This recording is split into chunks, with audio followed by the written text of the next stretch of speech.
everyone, you're watching Kiki Creations Official. I hope you all are doing great. Today I am making Milo milkshake. Let's get started. Ingredients that you need: sugar 3 tablespoons, Milo 3.5 tablespoons, caramel ice cream, ice cubes. In a blender add ice cube, sugar, Milo, caramel ice cream,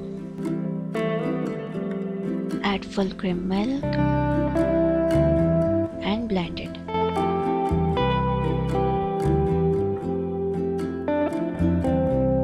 Drizzle some chocolate, add ice cubes, and it's ready to serve. If you like the video, don't forget to subscribe, hit the bell icon, like, comment and share it with your friends and family. Thanks for watching.